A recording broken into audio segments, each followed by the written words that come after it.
At the top tonight, that downpour that moved through the area this afternoon ended up causing quite the headache for folks in the northwest part of the city.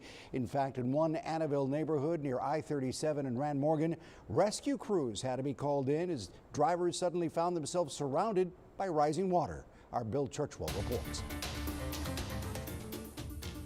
This was the result of that wall of rain, the storm causing flash flooding that quickly filled city streets. Annabelle seeing what seemed to be the worst of it. Some drivers able to push through the water, while others ended up getting stuck. It only rained out here for an hour, and you see a car stalled out, up the block.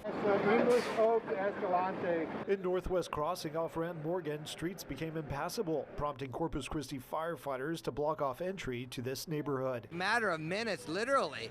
It's before I know it, what? Flooding. And it couldn't have come at a worse time. The flooding happening just as parents were trying to pick up their kids from TM Intermediate, creating this traffic nightmare. I have children that go to this school, so we're kind of stranded right now waiting to pick them up. Emergency crews helping with folks who found themselves stranded in the middle of it all. We got stuck for a while, but we got through. Check out this car right here. The water was actually up to the license plate. When it rains really hard, it'll flood, but nothing like this. And while the weather may have been a wild sight, it couldn't keep these kids from having a little fun in the water, nor did it stop this UPS driver from making his deliveries.